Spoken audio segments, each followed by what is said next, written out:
Okay.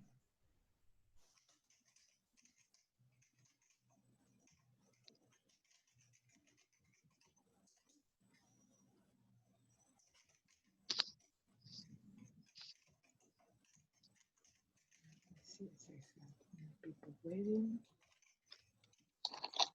Looks like everyone who has to be here is already here. Isn't that great?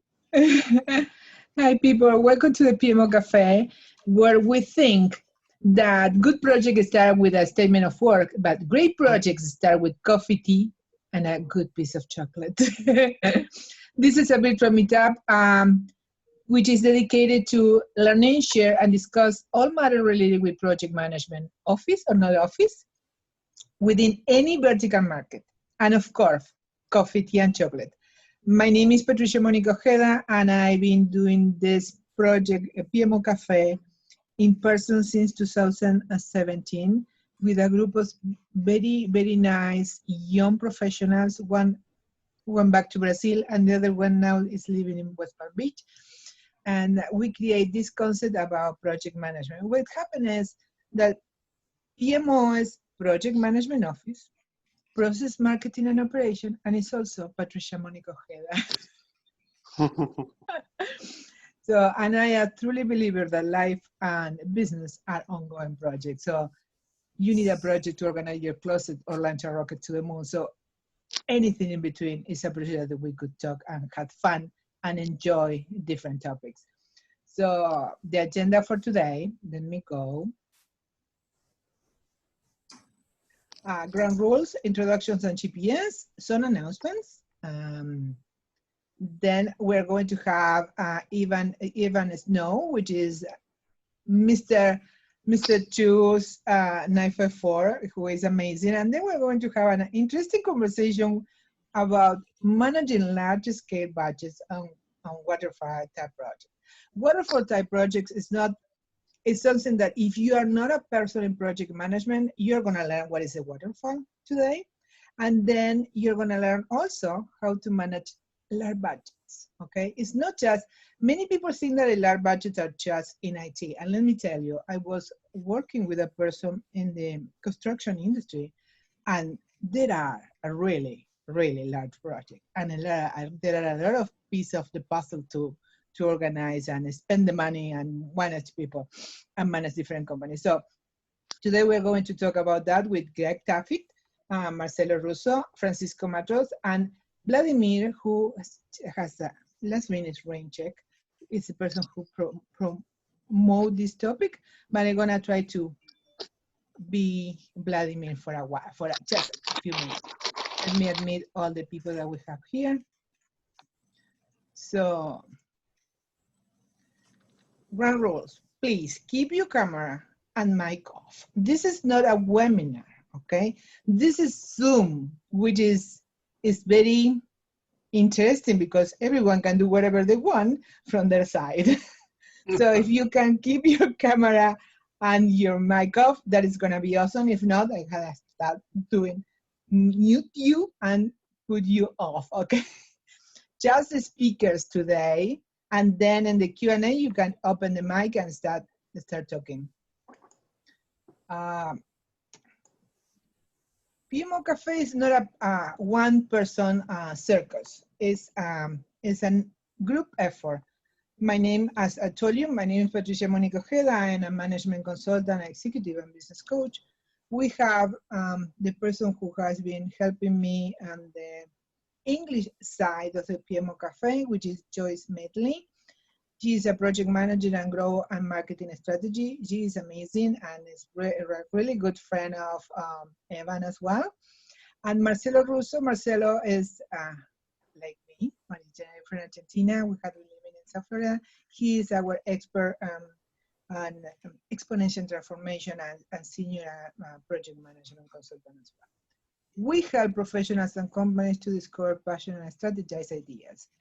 We all love coffee, tea, and a good piece of chocolate. And we are located in South Florida. Announcements.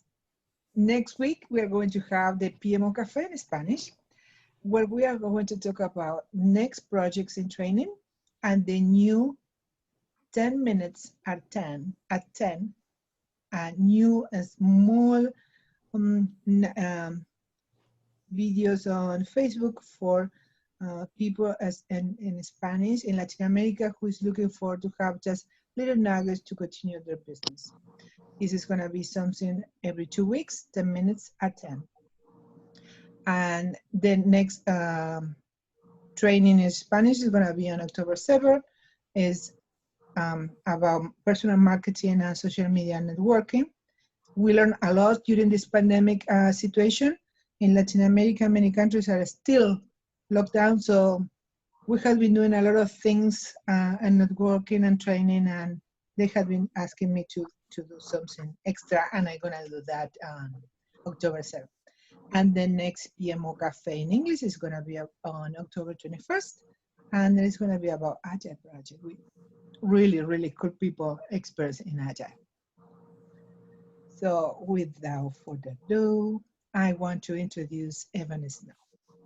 I met Evan a couple of years ago, and let me start meeting more people. We have more people there. We live in the same county, which is Broward County, and Evan has amazing projects. The first thing that I learned about Evan was about the zero empty spaces. What is that? Evan has an amazing idea how to use empty spaces with people who work in art, okay? So he's gonna talk about that. And the other was 1,000 mermaids. So what is that? So Evan is gonna talk about his a dream that is almost just right there to come true. And he's gonna talk about the different things that he's always doing in Broward County. So Evan, all yours. Thank you very much. And I think we initially connected because in my previous life, I was an IT recruiter in South Florida. And I have one of the bigger networks of an IT recruiter or anybody on LinkedIn in South Florida. So if you're not connected already, please connect with me. I'm glad to be here and I'm glad to be speaking with you guys. I'm also glad not to be an IT recruiter anymore. So please don't contact me for jobs. I am a very passionate Broward County native that found a love for community building and found a love for the arts. And I found a way to marry those loves together to make my community and our community a better place to live and not just a better place to vacation. And the way the story goes is about 5 years ago, I moved to downtown Fort Lauderdale from Coral Springs. And I was finding at that time the Wynwood Art Walk and Nashville and Austin and Soho and Williamsburg and all these great places were doing really great things with art. And this was at a time when, you know, the Fort Lauderdale Art Walk and Flagler Village really hadn't come around yet. And I was going to all these places in pursuit of what I would call culture crusades, as Joyce remembers, because she's been with me from the start.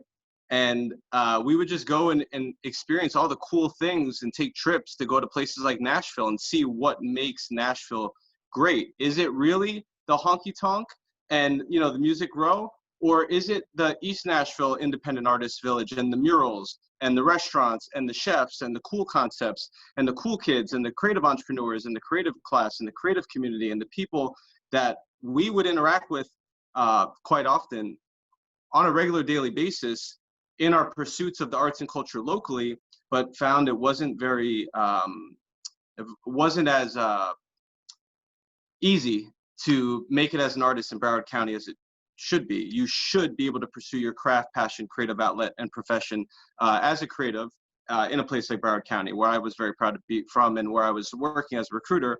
And when I stumbled into all this community building things, I found myself really taking a different approach. I was very fortunate to connect with my business partner who was me 10 years before me. He had been involved in the Artist as an Entrepreneur program with Broward County Culture Division and Art Serve. He had been involved in the Film Commission. He had been involved with Vision 2020. He had been involved with bringing Richard Florida, the economist behind the creative economy, to Fort Lauderdale to share things that were unfortunately probably before their time. But when we connected, fortunately, I got him sucked back into this. And we kind of started at the same time. This is when I'll start sharing some videos, so it's a little bit easier to show than it is to tell. we created something called Choose 954, which is a social movement to cultivate culture and community in Broward County. So we would keep people to know what the arts by showing them great things going on, primarily within the arts, culture, and community building space via social media, visual storytelling, like videos like this, you know, a newsletter, which we built up to 15,000 person database, podcasts, which we've done, you know, dozens of and have multiple series of now.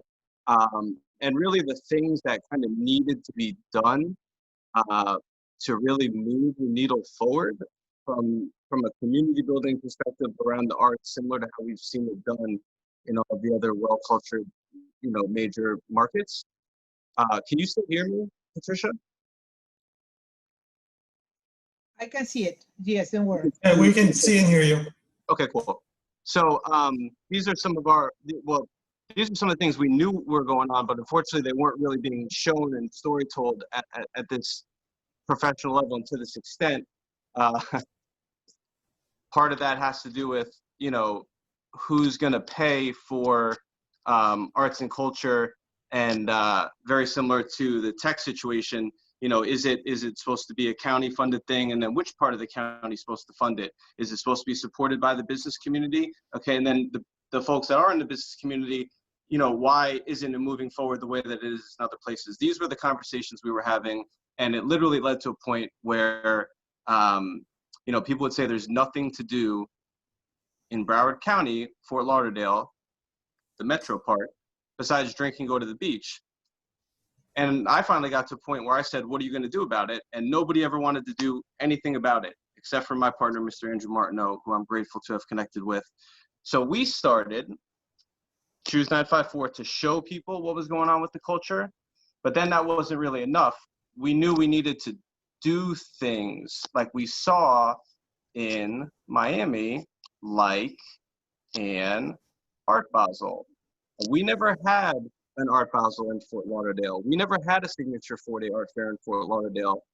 So we wanted to utilize the unique elements of Fort Lauderdale, the waterways, the beautiful homes and architecture, the fact that we have a water taxi system, to create an experience unlike anything that's ever been done before. So we co-founded, created, produced, self-fund, and have done every single piece of the project management puzzle, because we have a full life cycle agency that does all the marketing, branding, website, logo, creative, event production, and all of that behind this. We came up with Art Fort Lauderdale, the first art fair on the water that takes place inside of luxury waterfront homes on the Los Angeles Intercoastal Waterways, made only accessible via boat. Our goal and mission from day one, as we had just kind of launched the Choose 954 community building piece, we wanted to put Fort Lauderdale and Broward County on the map as an international destination of viewing and interact with art. That was our mission from day one. That remains our mission since year 5 now. And we will always be dedicated and committed to doing these things. I'm going to pause and kind of hand it back over to Patricia in a second, but I know some of you guys must be wondering, Art Fort Lauderdale Art and Design Week, it bears the city's name. You're doing this inside of mansions. You're with the water taxi. I see Louis Clicquot. I see Louis Vuitton. I see Hennessy, LVMH. I see brands. I see big artists. I see beautiful homes. Like, yes, you're wondering, why isn't this a thing? Why haven't you heard about it? If you haven't heard about it, I get that all the time. I don't take offense to it. We've self-funded this art fair out of our own dollars. There is no support from the from any entity really, from a monetary perspective, except from in this house, we actually partnered with Ministry of Tourism from Bahamas to help us create a Bahamas house that we actually were able to feature some of the best contemporary artists living and deceased from Bahamas right after Hurricane Dorian.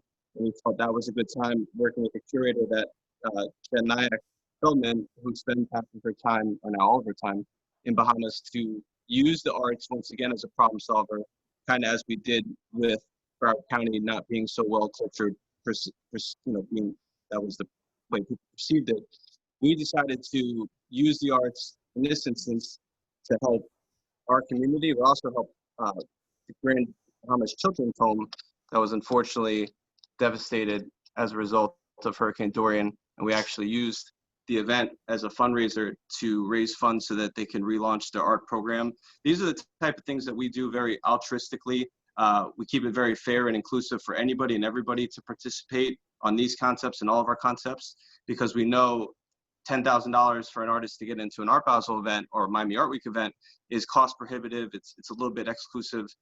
We want to make things more inclusive. Our art fair is exclusively for independent artists not represented by a gallery, local, independent, national, and otherwise. And these are the things, before we get into the Zero Empty Spaces, before we get into Mermaids, this is what we've been doing for 4 or 5 years. We have gotten it, out into the public. It does make it to the Sun Sentinel. It does make it to Forbes. It does make it to CNN Travel. It's just unfortunate we don't pick up those publications every single day. So I know, especially if you guys might not be in the arts, everybody knows Art Basel, and then you're seeing this, and it's like, oh, this was in my community. How didn't I know about it? Why didn't I know about it? But we're here to let you know about it, and we're working very hard to extend our reach and do the things we can do: organic social, paid social, advertising, marketing. But that was kind of the intro for the Choose 954 in Art Fort Lauderdale. And I guess, Patricia, if you had maybe a question or a follow-up before I would get into the other stuff. I know you, and I know that you are a visionary. So what was your motivation beyond that, seeing the need of the artist, that usually the artist has not a business mindset? Okay. Right. What was your motivation to help them? Thank you. That's a great question. So I was forming relationships with lots of artists, going to their studios, becoming friends with them as some of you might know, like the Andy Warhol, Basquiat, Keith Haring, Kenny Scharf story of Fab Five Freddy, from Soho in the late 70s and Manhattan in the late 70s and early 80s, how they very vividly still tell you to this day that Manhattan and New York City was burning down, and Soho and the city wasn't what it was now. And they were able to, in large part, through the growth, success, and popularity of the arts, revitalize Manhattan to the point of what it is today. And for those of you that have been around long enough that know, one of the big developers that was credited with the Soho redevelopment and did it was Tony Goldman. And then when his family decided to pick Miami to make the largest outdoor public art museum and street art capital of the world, we obviously saw that have a huge revitalization impact on the city of Miami, in conjunction with Art Basel, in conjunction with a lot of other things that were going on within the arts and culture. So we saw 2 case study examples of the arts revitalizing communities from parts where they were literally in shambles in many instances, as a lot of you are familiar. Fort Lauderdale, Broward County was not burning down in 2014, 2015. A lot of people that I won't mention in very high positions would tell us at that time, oh, this place is a cultural wasteland. And I would tell them, please don't ever say that out loud again. There are many, many talented artists here. We have a top 10 performing arts center in the country. We have one of the best museums anywhere who have brought exhibits to the NSU Art Museum that people would fly into the Met to go see a Frank Stella exhibit or some of the other programming. But because it's never really been marketed well, because it's never really been story told well, because it was never really promoted well, we stayed in the shadows of Miami, and Miami is building bigger shadows off of the arts. And that's a fact. So that was the impetus. We saw it could work there. This was before the redevelopment boom in Fort Lauderdale. This was before the 20,000 condo units at $1,950 for a one-bedroom apartment were going up. So we knew this piece of the arts and culture was very important to actually, from the recruiting perspective, retain the talented, skilled workers that we are attracting in this downtown that they're trying to build. And you need to have things for your employees to do. You need to have things to attract and retain large companies to want to move their headquarters to a place like Fort Lauderdale. And we were having these conversations of like, why would you move or they would say to us, why would we move our headquarters, C-level executives to Fort Lauderdale when we could move it to a Miami or an Austin or Nashville? So those conversations were actually the big impetus with my partner's background having already been involved in many of the county level conversations, and we felt that we could make an impact. And if we needed to self-fund it, as we still do, that's how we've got it off the ground, and that's how we're now, making an impact. And we felt that was the right time. Wow. Amazing. Amazing. I really bless you, Joyce. You haven't seen nothing yet. You want me to talk about the, well, I'll transition to the Zero Empty Spaces. Okay, let's go. So, we've done the art fair for 4 years. We've exhibited over 500 artists. I've exhibited over 1,000 artists with events I've done on a weekly basis and recurring basis. So we would establish so many relationships with artists where they just literally got to the point where the majority of them would say, and I'm in the studio with one of them who's been asking me for years for a studio, they would say, where are the studios at, let alone affordable? Since we were doing art inside of homes that are for sale, and we partner with the realtors, the Real Estate Association, Venice Magazine, and a lot of things that are really aligned with luxury real estate when you're trying to sell a $12 million house. The developers, commercial real estate developers and residential, caught wind of what we're doing. And since my partner's background is in shopping center and retail development, as an executive with the Westfield Corporation, which is one of the larger mall companies in the world, he had developed vacancy management strategies and solutions to fill vacant space in the mall. He had actually, full circle, he had built a commission-free art gallery in the Westfield Broward Mall, adjacent to the food court, that artists could exhibit their work in and not have a commission deducted if they sell their work. And these were the types of things that Andrew had done, my partner, to drive traffic, drive, business, create economic impacts. And this was what he had done while in the capacity of a director with the mall. Now we're independent, creative entrepreneurs, and we self-fund these things, so we, can do what we want to do where we want to do it. We decided to listen to what the artists were saying and listen to the commercial real estate developers, property owners, property managers, brokers, and everybody else that was like, hey, can you do art in our space? We can, but it's, this is not our nonprofit. We have other nonprofits. Of course. We needed to find ways to monetize it. So what we came up with is a vacancy management affordable artist studio space initiative called Zero Empty Spaces, where we activate vacant commercial real estate on a month-to-month basis to make affordable artist studios at $2 per square foot. It allows for, here we go. It allows for the, put this one up first, sorry. Artists to be able to have a small space in a retail space, which never really existed as an opportunity before. An artist couldn't really pay for 100 square feet of a retail storefront without signing a long-term lease. So we kind of created a new model that it serves its purpose for the property owner, that the space that was once dead is now activated with life. We assume all liabilities, so we provide a certificate of insurance. We assume the liability for the utilities. We guarantee the space will be active daily. And then we also mitigate a lot of the things that happen when you are dealing with vacant space.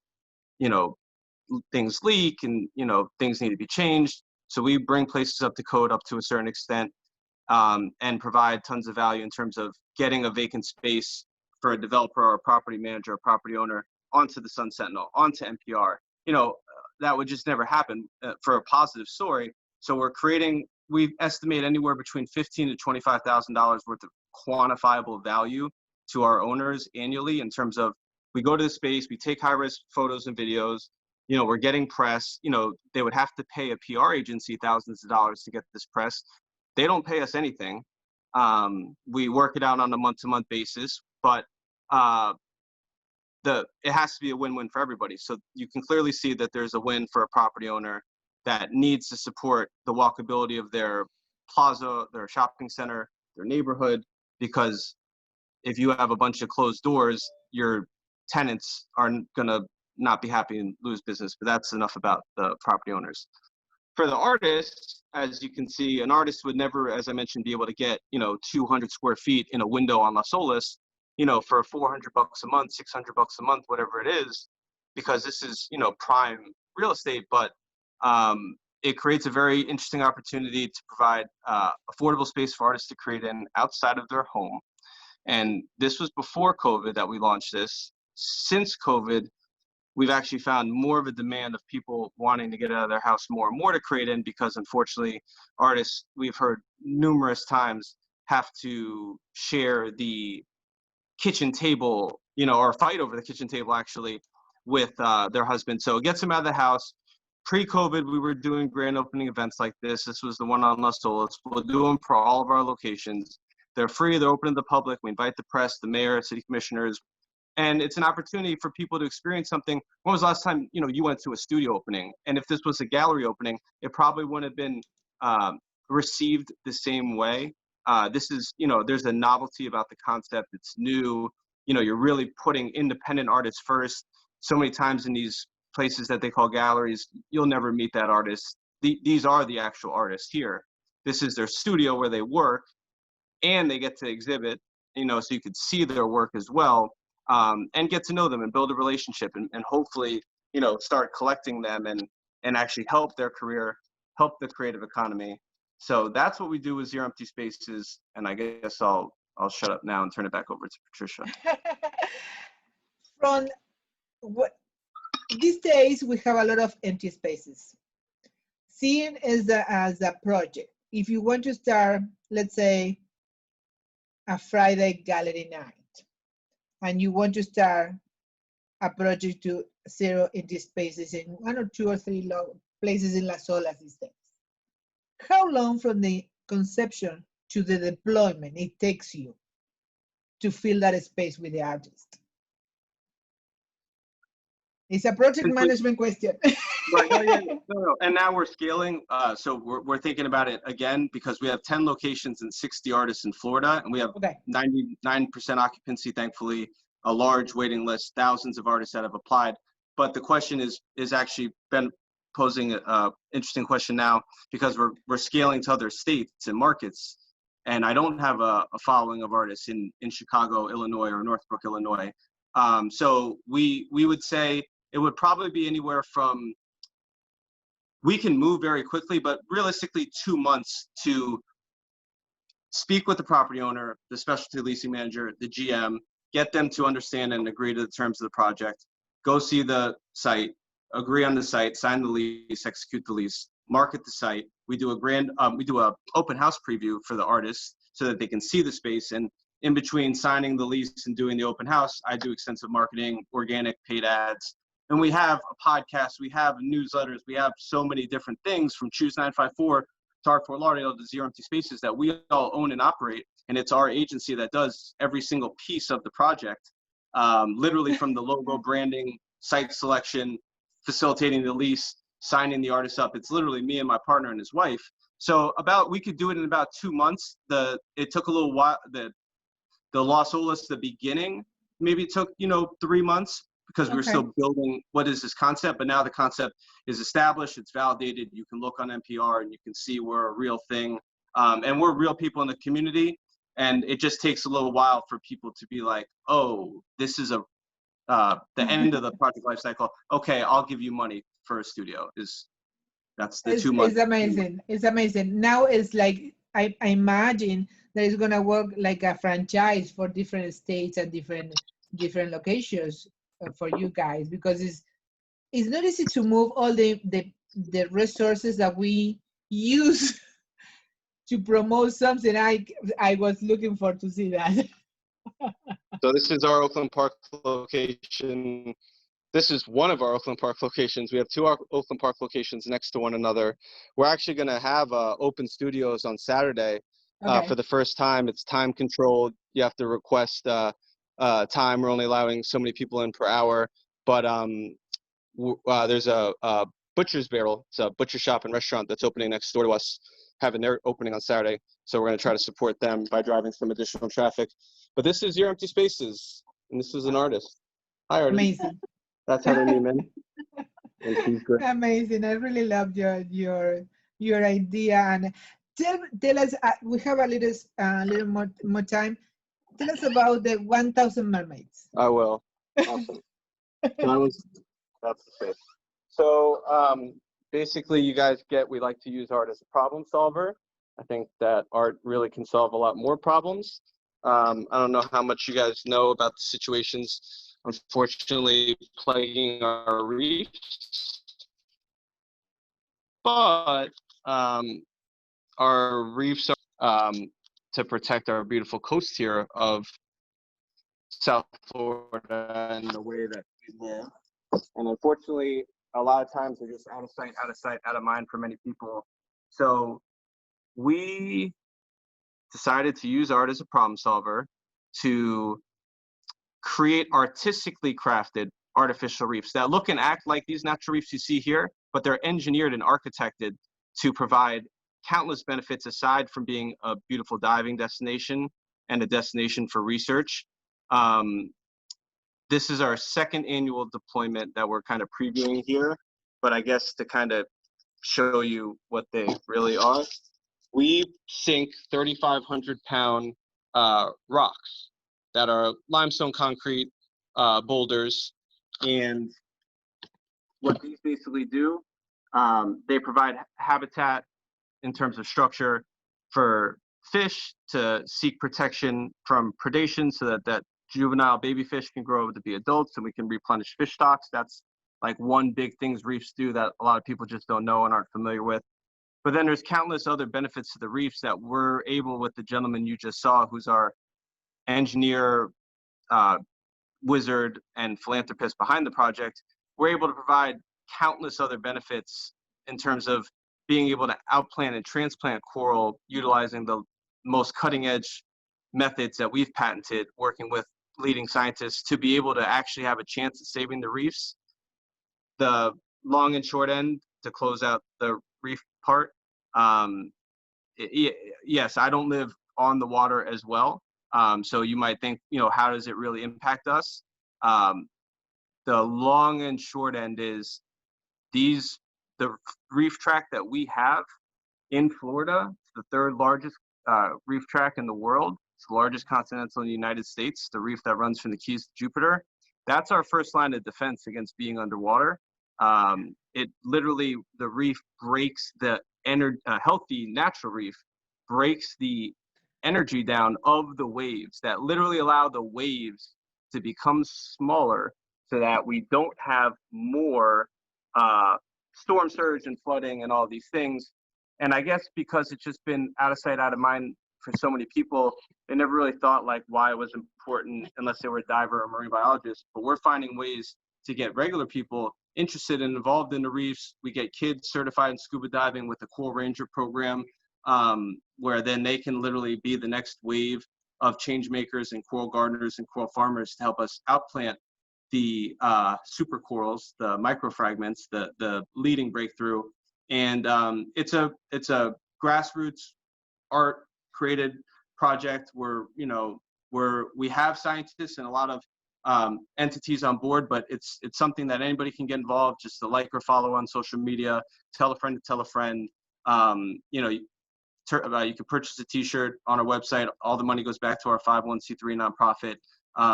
It does cost money to make the reefs. It's $7,500 to make a 3,500-pound sculpture with concrete and basalt fibers and calcium carbonate, and then load it on the truck, put it on a barge, have a crane on a barge with permission from the Army Corps of Engineers, the DEP, the county, the city. To make all that happen, obviously it's not free. So we are a 501c3 nonprofit. We're really on the cutting edge of some really great partnerships with some really, really big four-letter acronym names in the world. And we're really excited if you follow us along on social media or LinkedIn to share with you some really great breakthroughs and progress that is right here in Broward County in South Florida on the cutting edge of saving the reefs, which are a $7 billion economic driver in Southeast Florida alone that support over 70,000 jobs. So even if you don't live on the water, or you don't know a fisherman, or you don't know a marine biologist, or you don't know a diver, this is literally the reefs, out of sight, out of sight, out of mind for many people. You know, this is one of the lifelines of our environment, our economy. You know, nobody's ever really thought about ecotourism aside from the Everglades or like going to the beach. You know, we're going to have people that are diving here to plant coral, that are traveling around the world to see an underwater sculpture, you know, that's now on the top travel websites. That think about creating a new industry. When have we ever had people travel here to dive and plant coral? So it's very, very exciting. And the last, we did launch another nonprofit called the Ocean Rescue Alliance, to be more encompassing, because Thousand Mermaids Artificial Reef Project, you know, we didn't want to limit it to just reefs. So the mermaids will always be a part of the Ocean Rescue Alliance, but we have many other big plans. If you know anybody that would be interested in artificial mangroves and seawalls, Wow. we can do anything, but we just need the right partners. And thankfully the cities and the counties are getting more on board, and they're realizing they do need. We have to talk further about that, because now that the cruise industry is a little lower, we can hear you. Something's you're back. So now that the industry, the cruise industry, is going to take longer to get back up, this is for South Florida. Beyond the real estate that everyone loves real estate in South Florida, this is a really interesting project that's going to put South Florida again as a destination. So, Joyce, are you there? I am here. Okay, could you take over and ask to Evan some question that you have? I know that you have a bunch of them.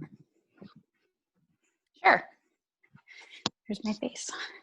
So I guess, Evan, you know, with the mermaid project specifically, you know, one, that's a beast of a project, because you're, you know, working with, you know, hundreds of people to get it done, and then to sink them into the water. When that started, did you have, you know, like, what were your initial like terms for success? And then what about now? Like, has that, you know, it's expanded twofold, but like, what about now? Like, what are your new, you know, what are your new goals? Like, what's going to be like, oh yeah, this made this project successful? Do you have certain numbers or key indicators? That's a good question. Any structure that we put out there is going to make an impact. The number 1,000 is it's not a hypothetical number. 10 would have been too little. 100 would have been obtainable. 1,000 kind of seemed like an infinite number to make, you know, tons of concrete that when we first started used to only be able to make one of them per week, and now we're at one per day with current capacity. So we've gotten a lot better. Our reef builder is an expert in architectural cast stone, process improvement. He has more patents than anybody I've ever seen. And this whole project, he has a 50,000 square foot facility where he's been making architectural cast stone for over 30 years in Palm Beach County. So he knows how to use the cement. He knows how to use this facility. He has a full team, thankfully, at his disposal. This is his passion. It's not his main business. The architectural cast stone is what allows our reef builder, who's also our philanthropist and funder, allows him to fund this project. And we've, throughout that, have gotten to the point now where we just received a $100,000 commitment from the city of Dania Beach for 20 reefs. And we're going to hopefully be able to do that all done by May. So to answer your question, the project timeline from September to May, I guess 8 months from receiving confirmed, I mean, we had preliminary meetings, obviously, but we won't count that. Meeting with the city manager, meeting with the vice mayor, planting the seed, having them say, we want this, having them go through all that, we won't count that. From the moment we went to the Dania Beach budget meeting in September to the minute the window opens for us to put these in the water in May when the water gets flat, about 8 months if we get a you know, $100,000 order or more. Wow. Wow. Evan, we are just right there to get the other topic No for problem. the session. Please let the people know how they can find you, how they can connect with you. On LinkedIn would probably be the best for this purpose, but you can follow me on Evan Snow. You can follow Zero Empty Spaces and our lovely artists at Zero Empty Spaces on Instagram, Facebook. I'm personal Instagram at Evan Snow 13. Email evan@choose954.com. I'm an open book. You can find me, reach out. Be glad to connect and you know, see. We're very big on empowering people. So if you have an idea, reach out to myself, Joyce, and we'll see what we can do. Perfect. Thank you, thank you, thank you. Really, Thank you for your time. really appreciate your Thank you. time and your passion for. I'm an immigrant in South Florida, and I really appreciate the passion of the people for the place they live. And we're going to And I share really- this, and it's going to make a bigger impact. And we appreciate everyone that tuned in today. Thank you for your time. Thank you, Evan. thank you, thank you. Sure. So now our next topic is very interesting topic. Let me share my screen. Let me see if we can. This is so interesting. So the topic today is in the project management arena is managing large scale budgets on waterfall type projects. The person who proposed the topic today is not going to be here because it was cut with another very important meeting about budget, and it was Vladimir. Vladimir, we met Vladimir. I guess Joyce remember Vladimir. We used to have in-person meetings about project management, and Vladimir always was talking about how to manage projects from the agile perspective or the mixed interaction between agile and regular project management. So I said, okay, what about if we put the topic on the group? We post the topic on the group, and the people, because it's so many virtual things, nobody was taking care about the topic. I said, okay, I'm gonna bring the conversation to our PMO-Cafe with people that we really know have been managing projects with large budget. One of them is Greg Taffet. Greg has been CIO for many years. Today is an expert advisor in information technology, infrastructure, and organization. Let me put these people with the mic on. Greg is mic on. If you want to open your camera, it's gonna. The other. You have me disabled. Can you let me start? Oh yes, I'm gonna enable. Okay.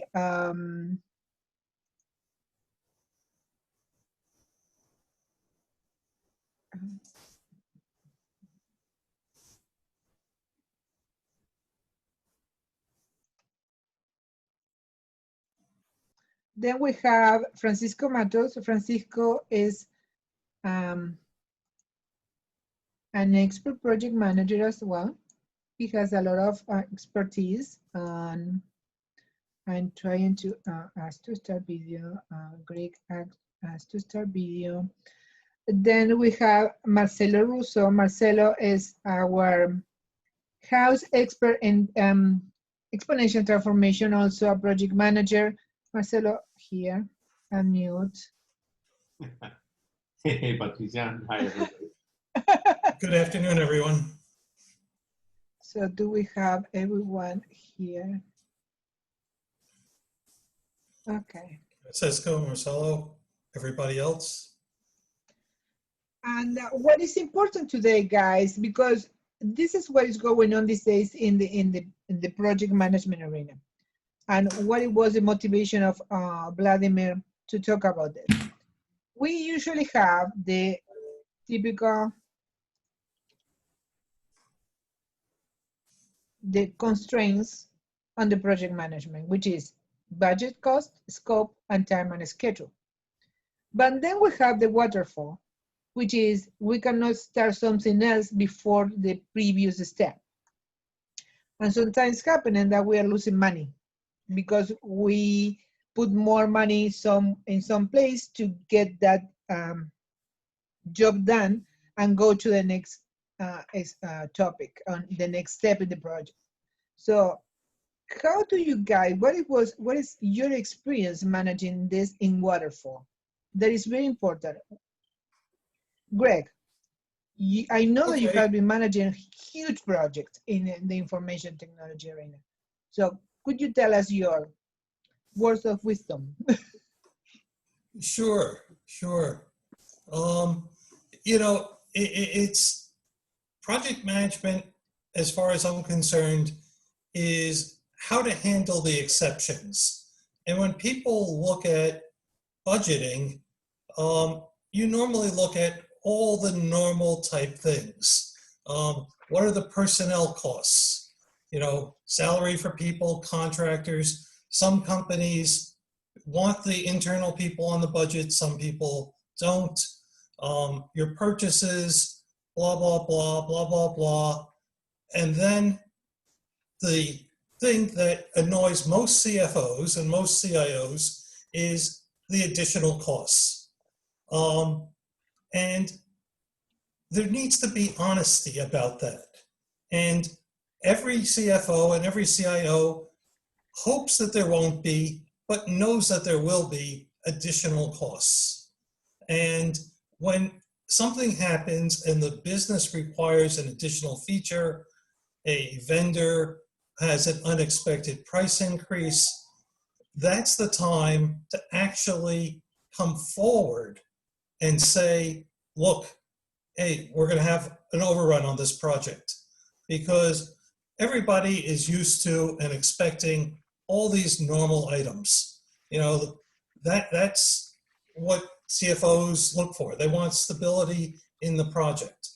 But say tomorrow, you know, somebody in manufacturing says, we just bought a new manufacturing machine and it has to be added into the project. And so you now need to develop the interfaces, the software, buy the additional hardware pieces. You can put your head in the sand and say, it's less than 10%. We're not going to worry about it. But the second you do that is the start of the slippery slope of going downhill when something else happens. And eventually you get caught. So I'm a very hard advocate of being very honest with the additional costs, making sure that the business user who's requesting the additional cost is actually taking responsibility for it. Because it's not your responsibility to take the additional cost unless you're the problem. Now, there are cases where, you know, you may have estimated that the software development is going to be $1.7 million and you're on track for $2.5 million. Well, that's something that goes, again, into these additional costs. You have to justify it, you have to bring it forward, and then the business has to agree that the project is still worth that additional amount. Nobody knows all these things ahead of time, and so therefore, you know, coming forward, saying what the reason for the additional costs are, making sure that the business is buying off on those additional costs, and that the project still makes sense is the most important thing if going forward with a budget, because we all know it's going to change. Hopefully, we don't have to go into a lot of these other standard items. I mean, everybody knows, you know, about hardware costs. You get quotes, you sign contracts and all that stuff, and hopefully you deal with reliable vendors that actually are honest in their contract.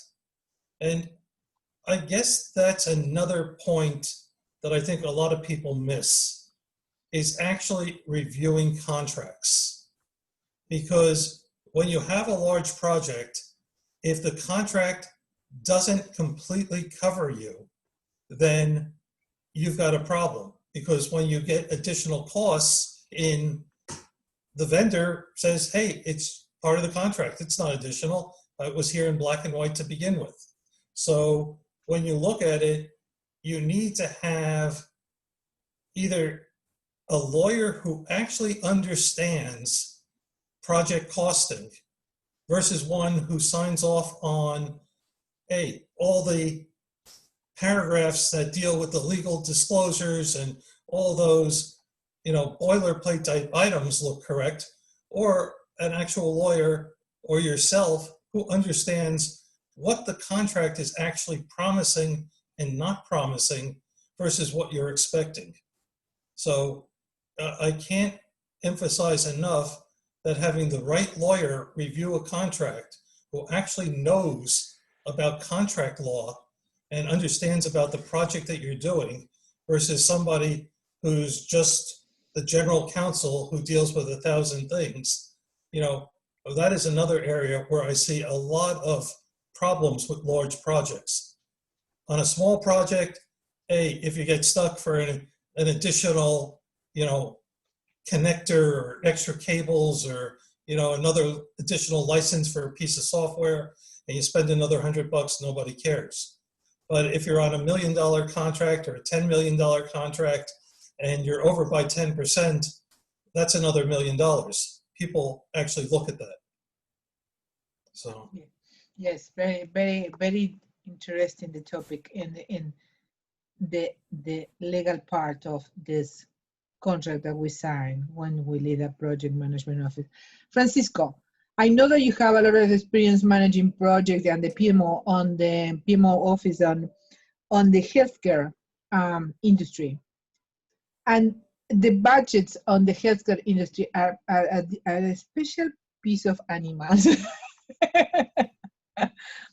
Let us know your words of wisdom. How do you manage in waterfall large budgets in the in projects in the healthcare industry?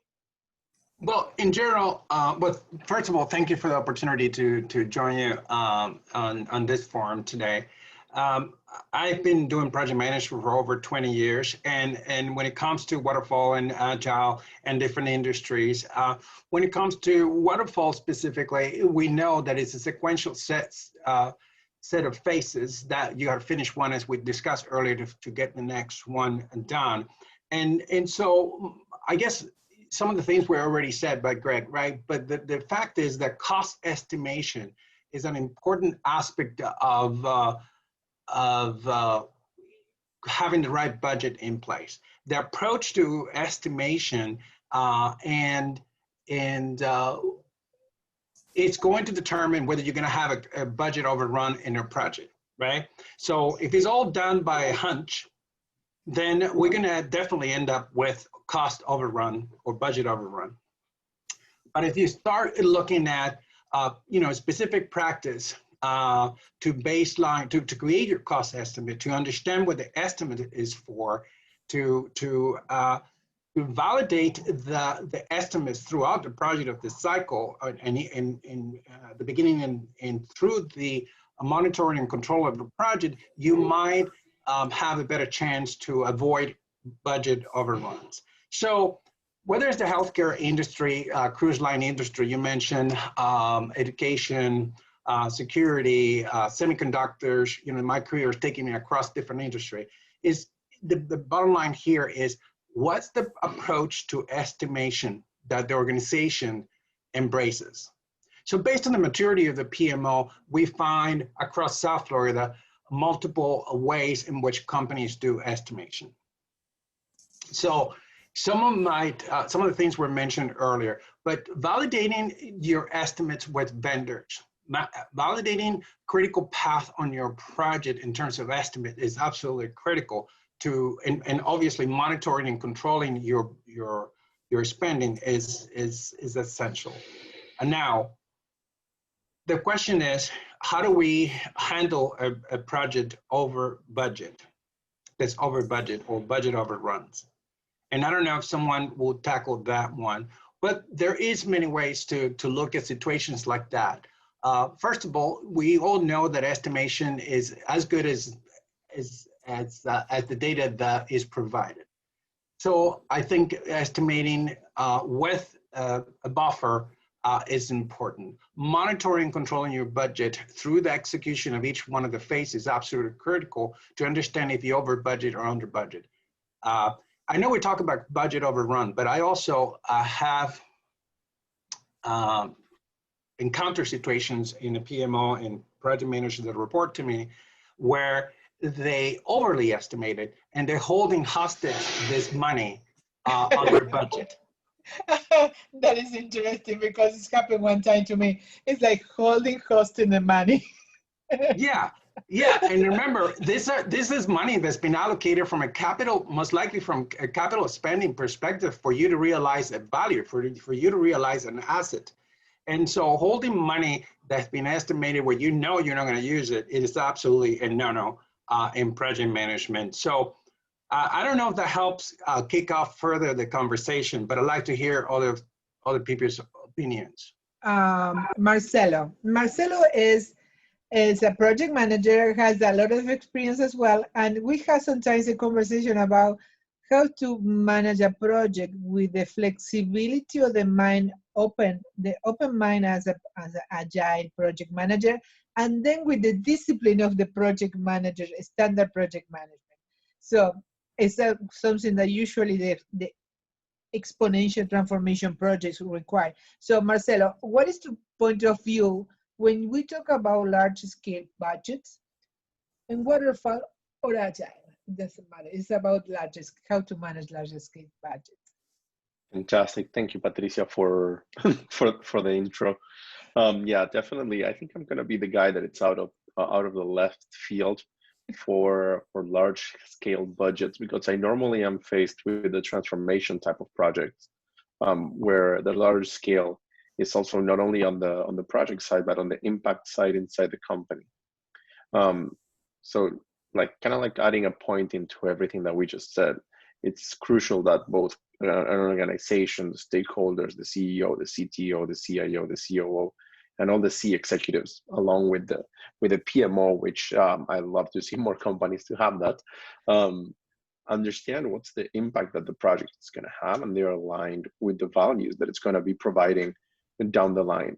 Because once you begin, for example, in a transformation project, to be an exponential organization, not only the budget is large, but the impact, the economical impact of success and failure is going to be even larger than that.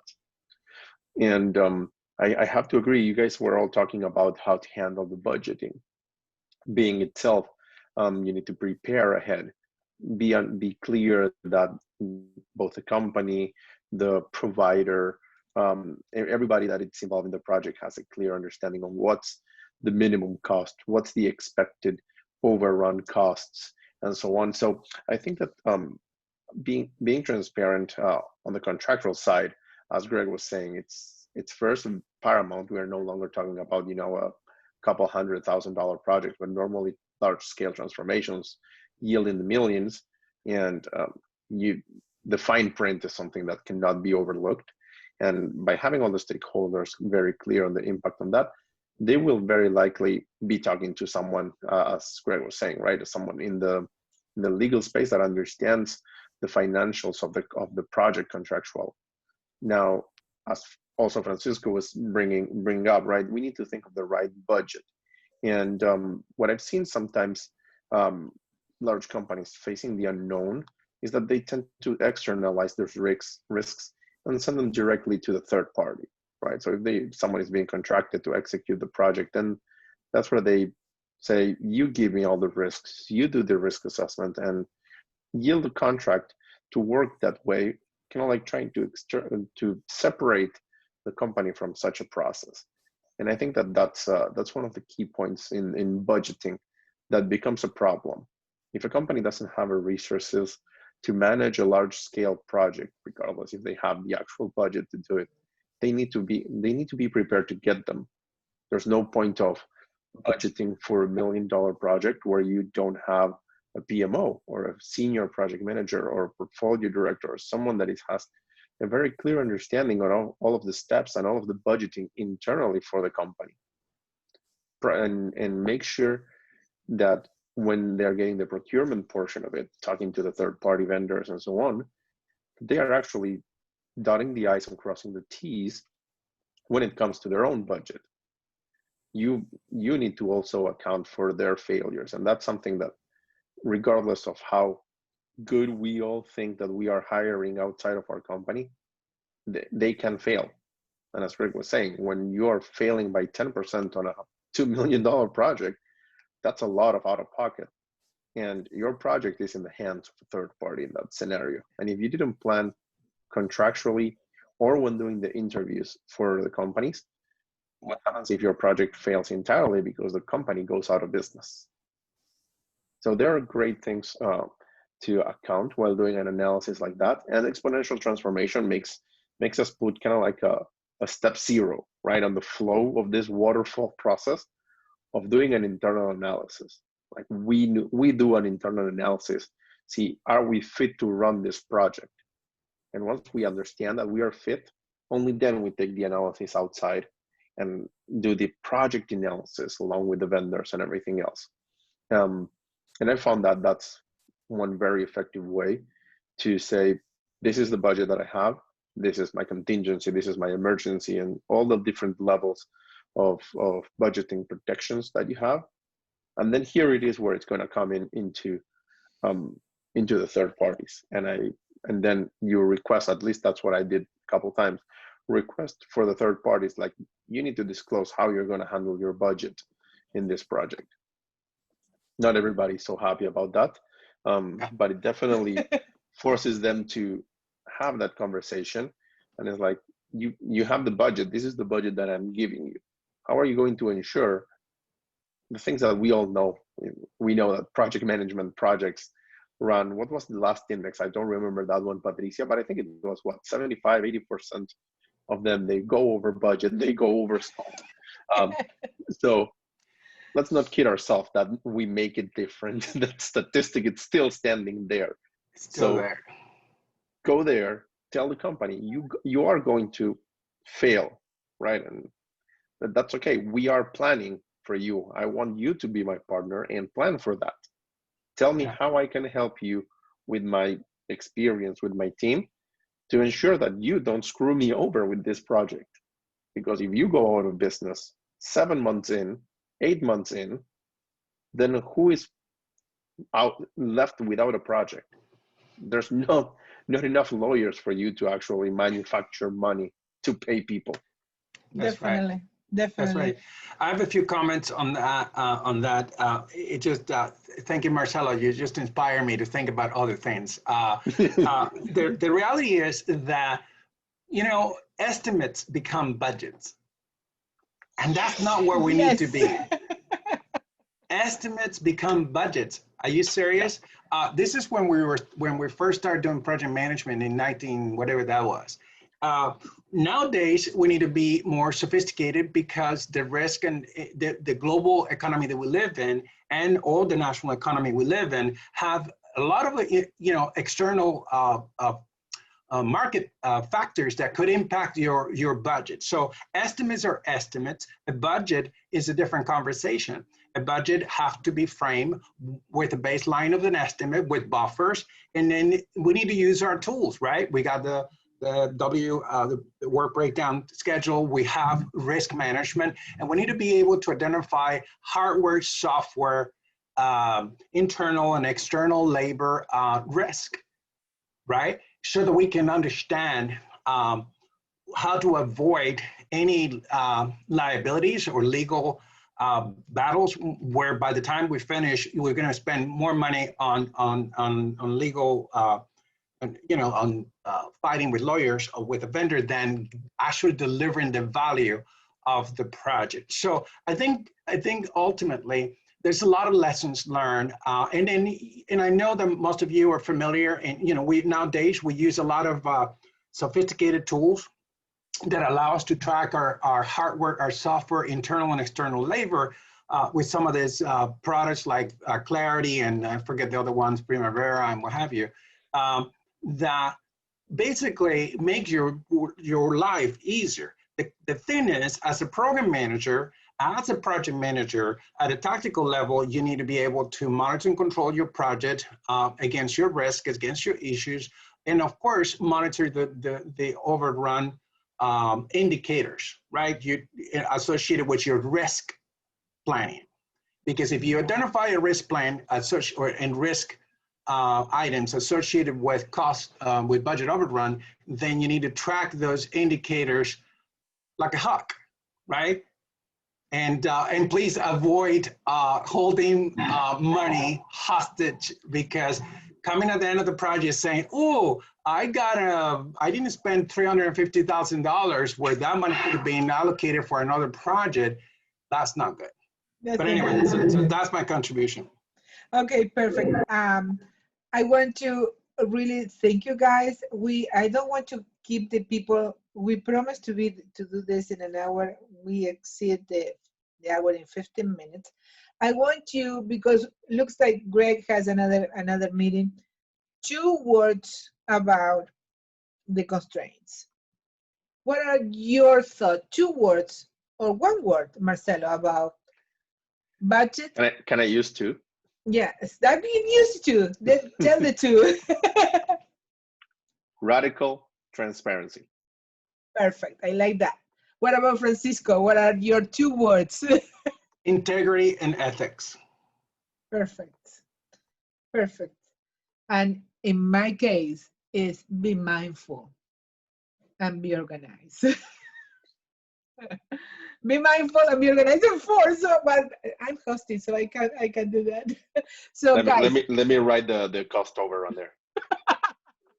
So please, if anyone in the meeting today wants to connect with you guys, Marcelo, your email or your social media handle for the people in line. Yeah, the best way to reach me is gonna be LinkedIn. As my full name, Marcelo Alejandro Russo. You'll be able to find me there. And my email is mrusso@hellorusso.co. Okay. What about you, Francisco? Well, certainly you can find me in LinkedIn. I network a great deal. Use LinkedIn quite often. My phone number is 305-790-8763. And my email is franciscoa.matos@gmail.com. Perfect. Thank you, guys. I really appreciate your consideration today. And I want to remind you that we have a group on LinkedIn. The group is PMO-Cafe. Whatever conversation you want to bring to the table for the next meetings, post it there. If you are not on the PMO-Cafe on LinkedIn and you're more Facebook person, we have a Facebook group, which is PMO-Cafe as well. So I invite you to participate, because the only way to solve situation is to say what we need to do and ask for help. So we have an amazing network of professionals with amazing experience that can help you to solve situations that we have in the regular business arena. So if you want to connect with me, my name is Patricia Monica Ojeda. My email is super easy. It's PMO, like Project Management Office, @pmobusiness.com. My phone number is 786-217-2951. I guess I'm in the WhatsApp of almost everyone in South Florida and in many places in the world. My Instagram is PM_Ojeda. And I want to thank you all for participating today. And we are going to post this video on the YouTube channel, which is a PMO-Cafe as well. We have a YouTube channel, and I would love to receive your feedback and your emails about the session today. Thank you, and enjoy the rest of the week. Thank you. Thank Marcelo, you, guys. and thank you, Patricia. Thank you all. Bye. Thank you. Bye. Bye. Thank you, Patricia.